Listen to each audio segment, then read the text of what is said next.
এক দোকানদার আমাকে 10 টাকা নোট দিছে, আর সেই 10 টাকার নোটের পিছনে একটা নাম্বার ছিল। আমি মজা করে নাম্বারের মধ্যে মেসেজ দিলাম, হাই কেমন আছেন। তো আধা ঘন্টা পর রিপ্লাই দিছে যে ভালো আছি, আপনি কেমন আছেন। আমি বললাম যে আচ্ছা ভাই আপনার বাসা কোথায়।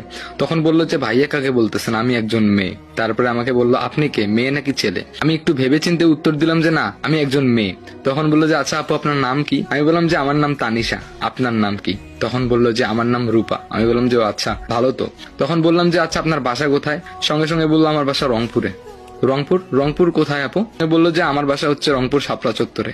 আমি অবাক হয়ে গেলাম, বললাম যে ও আচ্ছা আচ্ছা, মানে আমার বাসা কিন্তু কারমাইকেল কলেজের পিছনে। তো ও বললো যে ও আচ্ছা আচ্ছা আপু আপনি কোন ক্লাসে পড়েন। আমি বললাম যে মানে হাবিজাবি অনেক কথা হলো, কিন্তু আমি ওকে বলিনি যে আমি একজন ছেলে।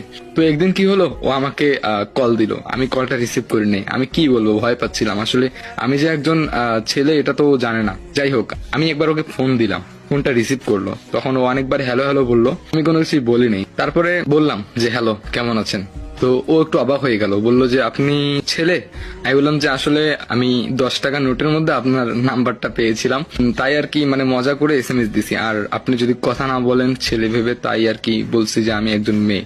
10 টাকা নোটের মধ্যে পেয়েছিলাম তো নাম্বারটা, তাই একটু মজা করে দিছিলাম। তখন সঙ্গে সঙ্গে বললো যে হ্যাঁ নাম্বারটা আমি লিখছি, আমিও মজা করে লিখছি, কিন্তু ভাবতে পারি নাই যে কখনো কেউ আমাকে এসএমএস বা কল দিবে। যাই হোক, আপনার বাসা আমার বাসা যেহেতু পাশাপাশি, তো একদিন দেখা করা যায়। আমি বললাম যে কোথায় দেখা করবেন। তখন সে বললো চিড়িয়াখানাতে দেখা করবো। আমি বললাম আচ্ছা ঠিক আছে, কখন যাব। তখন সে বললো বিকালবেলা। আমি বললাম আচ্ছা।